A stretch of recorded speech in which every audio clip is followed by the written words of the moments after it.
In accordance with Standing Order 43, the time for member statement has concluded, but I have a statement to make. There has been discussion for some time about the role of the Speaker and about the place of a so-called independent speakership. I think it would be helpful to provide members and others with some perspective from the House of Representatives' practice. The Australian speakership has evolved in its own way since Federation in 1901 and now differs in significant ways from the office of Speaker of the United Kingdom in the House of Commons, and I quote from the practice. In the House of Commons, the Speaker abandons all party loyalties and is required to be impartial on all party issues both inside and outside the House. In concert with this requirement, the principle has been well established that the Speaker continues in office regardless of the change of government until ceasing to be a Member of Parliament or of the House. In contrast, practice in the House of Representatives has been to change the Speaker with a change of government. This provides a Speaker who is politically affiliated but who is required to be impartial in the chair, rather than a Speaker who is both independent and seen to be independent. Historically, the Speaker has not been required to sever his or her connection with the governing party. Speakers have attended party meetings and have not, of necessity, refrained from election campaigning. Previous Speakers have certainly attended party meetings. The only reason for non-attendance in the 43rd Parliament was a condition of a 2010 Labor-Greens agreement to facilitate minor agreements. Again quoting the practice. Be quiet. I'm making a statement. Again quoting the practice. Again quoting the practice. In 2010, changes to the standing orders explicitly permitted the Speaker and Deputy Speaker to participate in private members' business. It is otherwise unusual for a Speaker to participate in debate, although there is no standing order which prohibits such participation, and there have been instances where this has happened. Such action in the modern House would be regarded as out of character with the status of the role of Speaker, unless the matter under debate was of peculiar parliamentary nature, falling within the responsibilities of the Speaker. I trust this provides some perspective on how I see my role as Speaker, in light of the proud Australian tradition of speakership, which is in conformity with the House of Representatives' practice. I call the Honourable the Prime Minister. I call the Honourable the Prime Minister. Madam Speaker, I inform the House that the Minister was on his feet. I inform the Prime Minister has the call. I inform the House that the Minister for the Environment will be absent from question time today to attend a funeral. The Minister for Foreign Affairs will answer questions on his behalf. Thank you. Now, the member for Watson. Thank you, Madam Speaker. Madam Speaker, given that it was unclear when the quotations began and ended, I intend to release the statement. You'll see where the quotation marks are. Thank you. And given that the statement also involves ideas that are factually incorrect in terms of the agreement, we will reserve our time to respond. Question time. I call the Honourable the Leader of the Opposition. Thanks, Madam Speaker. My question's to the Prime Minister. Why is his government prepared to use the $80 billion that he's slashed from hospitals and schools to run an advertising campaign to promote his broken promises and election lies? The Leader of the Opposition knows full well that the word lies is unparliamentary. He will withdraw and he may rephrase the question. The Manager of Opposition Business on a point of order. The Leader of the House also used a word which should be withdrawn. I think it was grub, but I'm not sure, and he should withdraw it. Stop being a grub and a bad mannered one of that. The Leader of the House will resume his seat. The Leader of the Opposition can rephrase his question. What about that? What about that? I'm sorry, Madam Speaker. I didn't hear the withdrawal. I'm happy to withdraw the House. Thank you. My question's to the Prime Minister. Well, your voters are speaking pretty loud. They're not happy. The member for Herbert is warned. The member for Herbert will remove himself under 94 over 1 hour.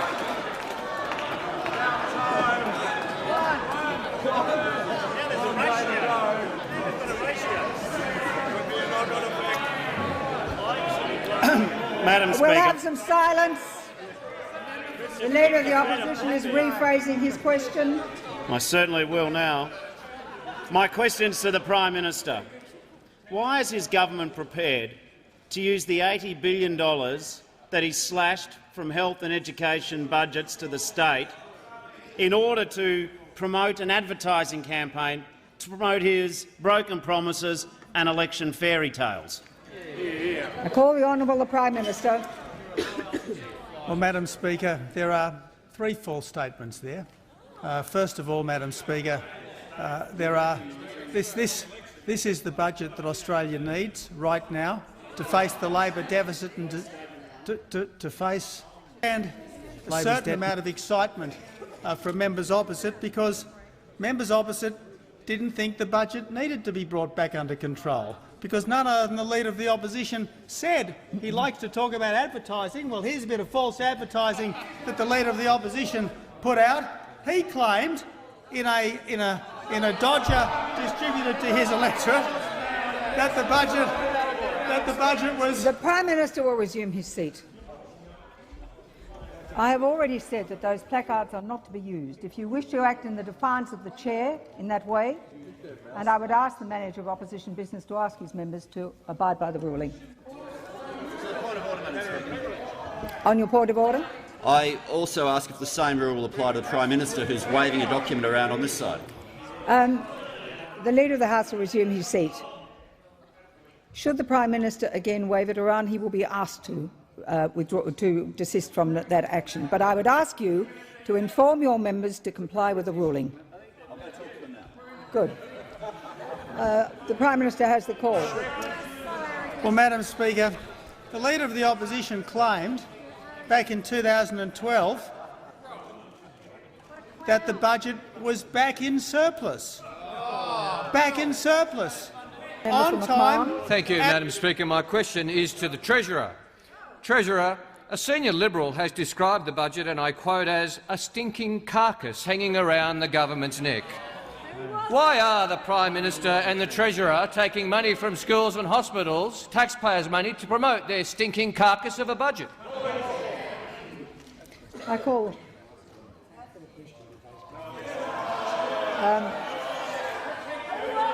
The Leader of the House. The Leader of the House will resume his seat. The Leader of the House will resume his seat. When the member for McMahon phrases his question in those terms, I think it reflects more on the asker of the question. It certainly could never be described as an elegant question, but it will stand. I call the Honourable the Treasurer. Well, The Leader of the House. my objection, Madam Speaker, to the question is not so much the argument, but the fact that a quotation needs to be sourced, and a quotation that is simply an anonymous quotation, an anonymous statement that could be merely speculative, that could have been anybody at all, is not a question that's in order.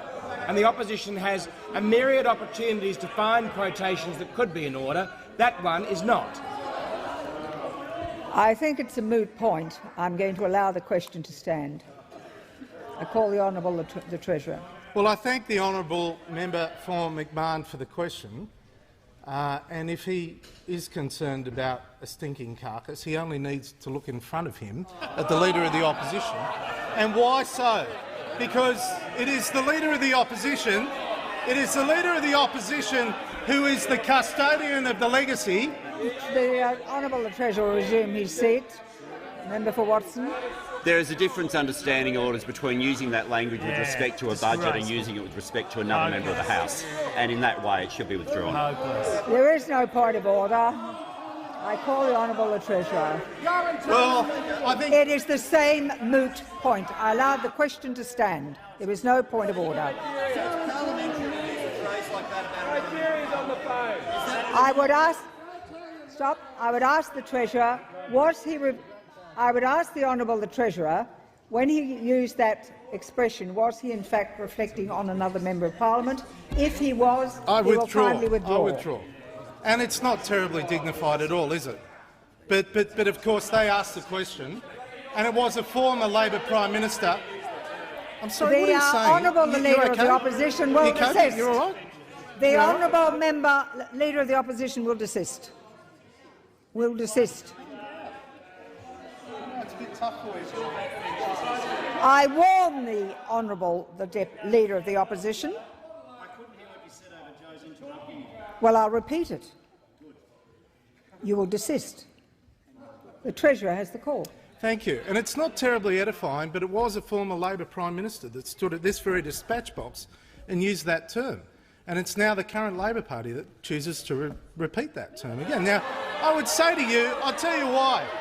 Because and 2016 and 2017. The nonsense which the Labor Party is going on about the age pension is simply, once again, factually incorrect. Under this government, the age pension will be sustainable and will continue to increase.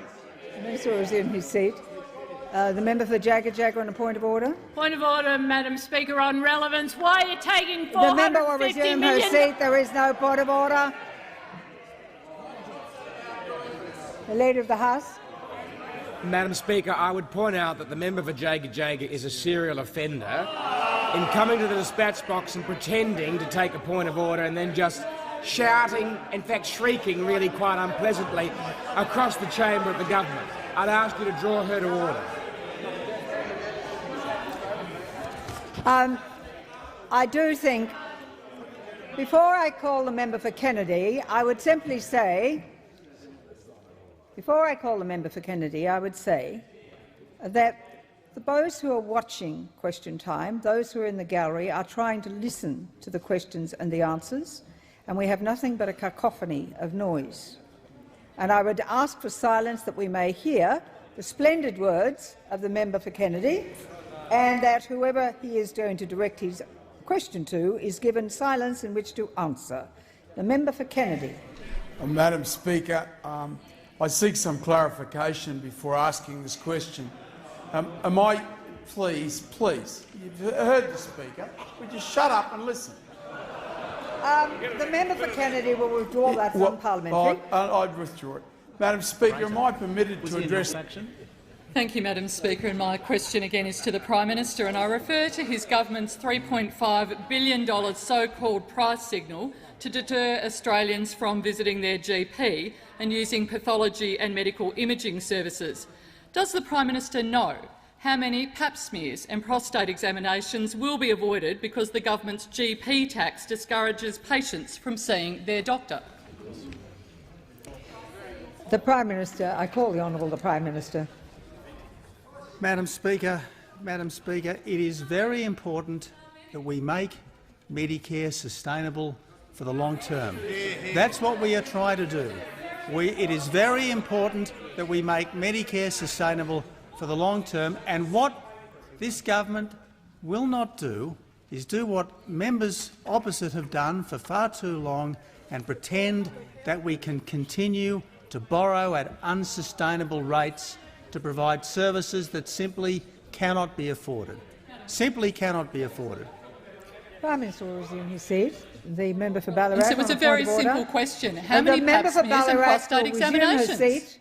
Once you use the mantra in your question, it opens it right up. The Prime Minister has the call. Madam Speaker, point of order. The member for Watson. Madam Speaker, on a question where there is some sort of argument at the end, I respect that ruling, but there is no argument in this question. None. Absolutely none. The mantra was at the end of the question. There is no point of order. Madam Speaker. There is no point of order. The Prime Minister has the call.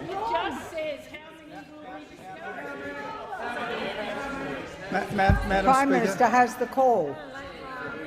Madam Speaker, there is nothing wrong with a co-payment. There is nothing wrong with a co-payment. The shadow minister who is yelling across the table thinks that it's perfect. Can I call the Leader of the House? Madam Speaker, I have a question to you. The Leader of the House has the call. Madam Speaker, yesterday you would remember in Question Time the Manager Opposition Business asked you a number of questions about so-called fundraisers in the Speaker's dining room. He asked you a number of questions, and following those questions, Madam Speaker, and your answers, I have a question to you. in light of the fact that Mr Brian Toohey in the Financial Review on Wednesday the 9th of August 2000 wrote this, but the former Labor Speaker of the House of Representatives, Mr Leo McClay, acknowledged that he held a fundraising lunch with about 8 business executives on one occasion in Parliament House. He said Mr Keating may have dropped in at the beginning or end of the lunch, which was held in the Speaker's official dining room. His recollection is that Mr Keating was Treasurer at the time or had moved to the backbench before becoming PM. My question to you, Madam Speaker, is in light of this revelation that, in fact, the former Speaker, Mr Macleay, held fundraisers in his Speaker's dining room, and given the extraordinary motion that was moved to refer the motion that was moved by the Manager of Opposition Business yesterday, would it be in order for the Manager of Opposition Business to now rise at the dispatch box and apologise to the Speaker for reflecting on her yesterday? In a word, I think it would be suitable if the member for Watson did so and rise and apologise. Madam Speaker, I note that the Speaker, Leo McClay, subsequently resigned. I think that had more to do with $60,000 for a bicycle accident. I call the Leader of the House. Madam Speaker, I move that so much of standing orders be suspended as would prevent the Leader of the House from moving forthwith, that the Manager of Opposition Business, the member for Watson, be required by this House to immediately apologise to the Speaker for grievously reflecting on her in this place, most particularly yesterday in a motion of referral of the Speaker to the Standing Committee of Privileges and Members' Interests. Madam Speaker, yesterday in this House, the Manager of Opposition Business moved a motion to refer you to the Privileges Committee for what he described as one of the most grievous breaches of parliamentary practice in the history of the world. His hyperbole attacking you was unprecedented and it was disgraceful. It was based around the concept that holding a fundraiser in the Speaker's dining room was somehow grossly in breach of the rules of the Parliament. At no point was he able to name any of those rules in the Parliament that govern the use of members' offices, and in fact you had already indicated during the day at 9 a.m. and again at question time that the rules are that the Parliament House offices be used for any purpose so long as it is not an illegal purpose. At the time, Madam Speaker, the Manager of Opposition Business reflected most grievously on you in the chair. He said things like, Madam Speaker, your predecessors, Madam Speaker, whether they be Labor, Liberal or National, have not done this. That was untrue, Madam Speaker. In fact, the former member for Watson had done so. The Leader of the House will resume his seat. The member for Grayndler on a point of order. Yes, Madam Speaker. I move a point of order and ask for a ruling as to whether this motion moved by the Leader of the House is in order and whether, in fact, a motion before the House attempting to demand certain action of a member for referring a matter to the Privileges Committee or seeking referring a matter to the Privileges Committee is in itself a breach of privilege and an attack on the right of the member for Watson to raise issues in an appropriate way. There is no point of order. Well, have you seen the motion, Madam Speaker? The Leader of the House. Yes, I have. Madam Speaker, I read the motion very clearly to the House. The motion did not reflect on the member for Watson attempting to ask the Privileges Committee to investigate the Speaker. It was a motion to ask him to apologise to you for reflecting on you as Speaker. Correct. On the basis of a falsehood. He also said, Madam Speaker, in his speech yesterday, I've asked you, Madam Speaker, to answer questions about the extent to which the Liberal Party has cashed in on you being in that chair. He said, Madam Speaker, this one reflects on you. This one reflects personally on a judgment call that you made that previous speakers either had parties that were decent enough to not ask or speakers who had integrity enough to say no. But the fact is, Madam Speaker, the former member for Watson, Mr Macleay, had held fundraisers in the Speaker's dining room, and the Manager of Opposition Business, if he was a gentleman, would apologise to you for reflecting on the speakership, because reflecting on the Speaker is one of the worst crimes that a member of parliament can do in this place. Now, I know that the pattern since you were elected Speaker has been to denigrate you as Speaker. It has been to denigrate the speakership, whether it has been dissent motions moved, Madam Speaker, from the day that you were elected Speaker, whether it was calling you a witch on the first day that you were elected Speaker, correct, moving a no-confidence motion in you as Speaker. All of these, and yesterday, of course, the grotesque reflection on you as Speaker, accusing you of wrongdoing and accusing you of holding a fundraiser in the Speaker's dining room in breach of rules that were unable to be named and in an unprecedented way, but in fact the precedent occurred in the predecessor of the current member for Watson's seat, Mr Macleay, as the Speaker. This has been a pattern, Madam Speaker, from the first day that you were elected to that office. There has not been a moment that the manager of opposition business and the Labor Party front bench have not been trying to badger and harass you in this role. In fact, I would go so far to say, Madam Speaker, that the level of shouting at you as Speaker is bullying you in that role.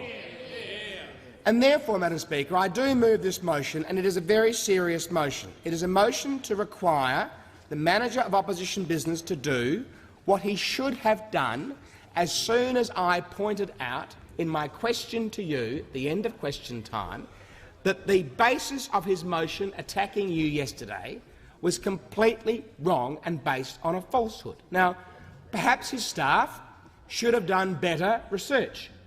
Perhaps before he came into the chamber and feigned this mock outrage for the upteenth time, his staff should have done better research. Rather than getting a tip-off from the Leader of the Opposition's office that this had occurred and racing out using the Labor Party's dirt unit, their smear and innuendo unit, to try and get these stories up in the papers and in the chamber, perhaps he should have paused and thought carefully about whether this might ever have occurred before. And if he'd done the research that my office did today, he would have thrown up the article that I quoted from before, Madam Speaker. That was in the year 2000, Wednesday the 9th of August, Brian Toohey writing in the Financial Review under the headline, "Guess Who's Coming to Dinner?" But the former Labor Speaker of the House of Representatives, Mr Leo Macleay, acknowledged that he held a fundraising lunch with about 8 business executives on one occasion in Parliament House. He said Mr Keating may have dropped in at the beginning or the end of lunch, which was held in the Speaker's official dining room. His recollection is that Mr Keating was Treasurer at the time he had moved to the backbench before becoming PM. Now, Madam Speaker, why is this so important? It's important for 2 reasons. It's important because the opposition has to understand that they can't keep trying to belt the umpire, Madam Speaker. They have to accept the fact that the government is in power, and as you correctly pointed out at the beginning of question time, we have the opportunity to appoint the Speaker. We have done so. When you are in the chair, you are exercising the impartiality that any Speaker should exercise. That is not an excuse for Labor, who lost the election, to decide that attacking the umpire is a better pastime than actually addressing their own failures as a government for 6 years and now in opposition. That is one reason why this is an important motion. It is important to restore integrity to the role of Speaker. And when an egregious falsehood has been made against the Speaker, when a gross calumny has been visited on the Speaker and has been proven to be a gross calumny, the right course of action is to come into the House and immediately apologise, explain that you may have acted under incorrect information, but now that the information has been provided to you, you withdraw and apologise. That is the way that you maintain integrity in the umpire. If the opposition is allowed to continue to denigrate and to bully the speakership, then they denigrate the entire parliament. So I'm trying to give them the opportunity in this motion, trying to give the managed opposition business the opportunity in this motion, Madam Speaker, to apologise to you and to demonstrate that he has some respect for the office of Speaker and for the parliament. The second reason this motion is important, Madam Speaker, is because I was a manager opposition business for almost five and a half years, Madam Speaker. I was a manager opposition business for 5 years, and the relationship between the Speaker and the manager opposition business is somewhat symbiotic, Madam Speaker. And I always tried, when I was the manager opposition business, to maintain a cordial relationship with the Speaker, to treat them with respect in the chamber, whether it was the member for Chisholm, the former member for Scullin or the former member for Fisher. And if the relationship breaks down between the manager of opposition business and the Speaker to the extent that this relationship has broken down or is in the process of breaking down, then the manager of opposition business's position becomes untenable, becomes entirely untenable. So I am giving him the opportunity, Madam Speaker, to apologise to you, to apologise to the Speaker. I'm not asking him to apologise for all the other insults and offensive statements that he's visited on you in the last 9 months, but he should apologise to you for falsely accusing you of something and trying to refer it to a Privileges Committee and not having done his homework. He should apologise to you, and if he doesn't apologise to you, then he should resign, Madam Speaker. And if he doesn't resign, then the Leader of the Opposition should show the strength of character and leadership that is required in the leader of a great political party and sack him and replace him with someone who does know how to hold the high office of Manager of Opposition Business. The question is that the motion be agreed to. I call the honourable member for Watson.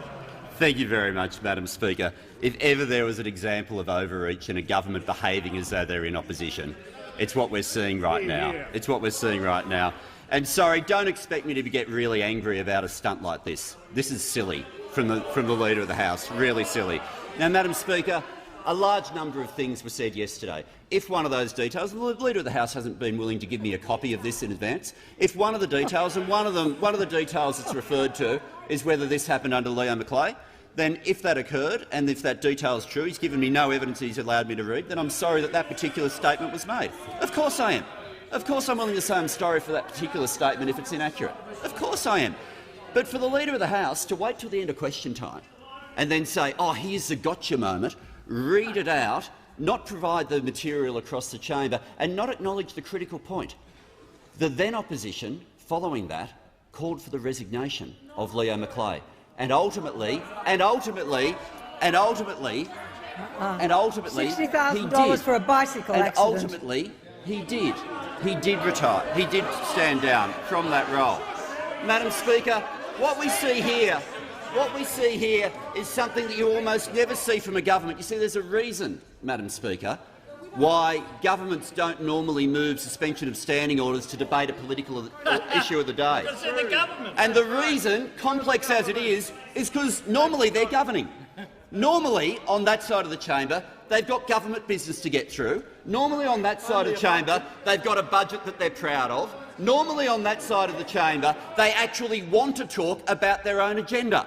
But such is the embarrassment of those opposite, that they've decided it's more exciting to try to get a gotcha moment on one point in a 15-minute speech.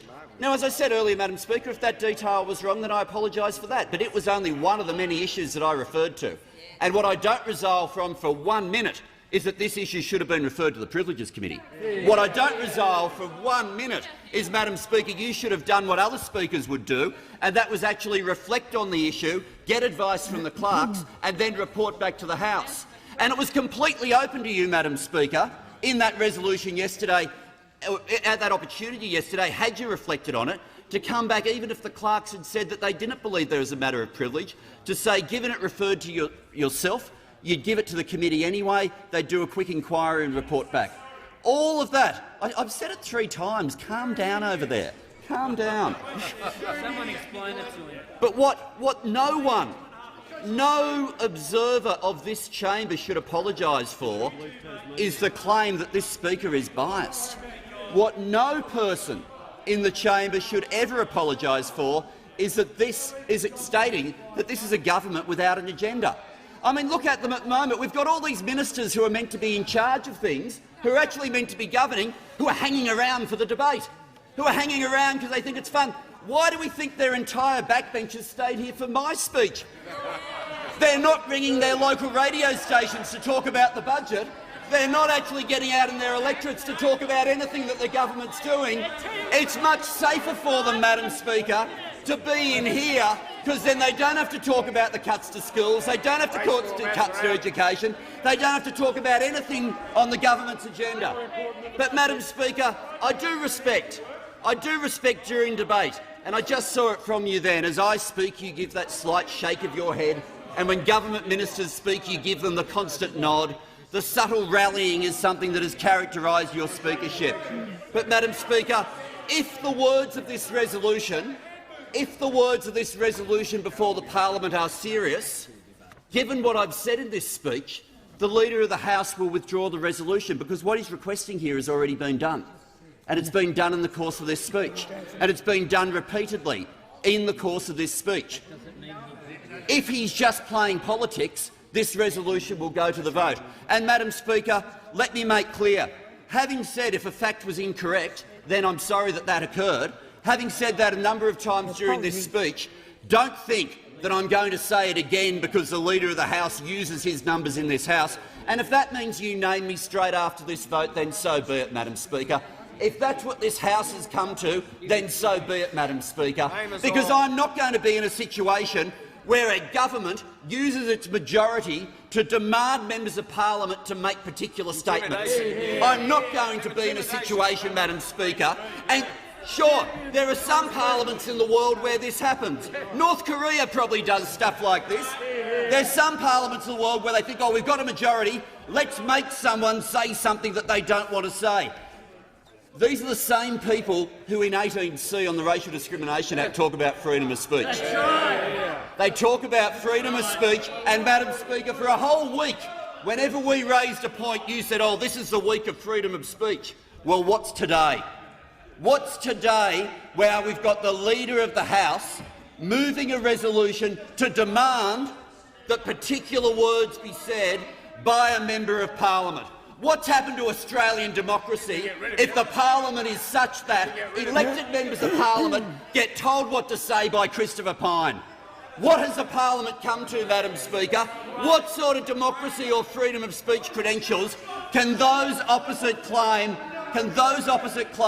if they actually think it's smart, if they actually think they're sending a clever message to the community by saying to the Australian people, we'll use our parliamentary majority to demand that members of the Labor Party will say what we tell them to say? Well, Madam Speaker, be on notice, I won't. Be on notice, Madam Speaker. I'm not going to be in a situation where a vote of this parliament demands me to make comments. I have said everything that this resolution requires in this speech already.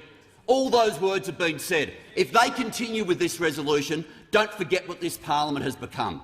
If they continue with this resolution, Madam Speaker, don't forget the extent of the political games that are being played. Because, Madam Speaker, what's happening here by any definition is an embarrassing bad story for a party that wants to talk about freedom of speech. No matter how bad it is for them, it's better than talking about the budget. No matter how bad or embarrassing this is for them, Madam Speaker, they think this is better than talking about cuts to health, cuts to education and what they're doing to the pension. I know the Leader of the House has had a bad day. I know the Leader of the House has had one of his closest factional colleagues become a minister in the Labor government in South Australia. And I've got to say, I have some sympathy for the Leader of the House in that regard. And if the Leader of the House wants me to say how sorry I am for him, he won't need a resolution of the House. I'll happily offer those words to him. The member for Watson will resume his seat. I think I have been enormously tolerant, listening to the member speak to the motion or pretending to speak to the motion without even touching on the question of the suspension. Now, because it has involved me, I have allowed you to speak anything you like against me. If you consider that's an apology, I don't. But nonetheless, I have let you go freely and speak, and you can have the rest of your time. But I would ask, refer it at least once to the motion before the chair. Madam Speaker, I appreciate your comment, and I appreciate that intervention that would normally be made by a member from the floor. I also appreciate, Madam Speaker, that every reason I have given in the speech I've made, and I don't think I've been too subtle, is explaining why standing orders ought not be suspended. Because, Madam Speaker, if you think this is a really dumb idea, you would vote against the resolution, and we think this is a really silly thing and a silly, childish game from the Leader of the House. Madam Speaker, I reckon there are university councils, student representative councils around the country where they'd say, let's suspend standing orders on something like this, and people would look and say, oh, what a clever idea, Christopher.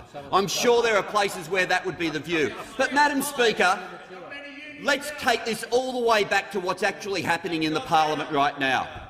We have a situation where people are elected to represent their individual seats.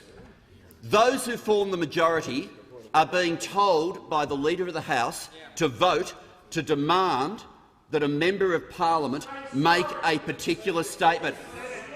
So, Madam Speaker, while I am willing and have during this speech to say if that detail was wrong, then I am sorry that that statement was made, under no circumstances will I allow and be part of a travesty of Australian parliamentary system and allow a majority to be used to silence a member of parliament, or worse still, a majority be used to tell a member of the Labor Party to jump to the call of a member of the Liberal Party. I won't do it. It shouldn't happen in Australia, and this motion should be voted down. The question is that the motion be agreed to. I call the Assistant Minister. Look, and thank you, Madam Speaker. And standing orders should certainly be suspended.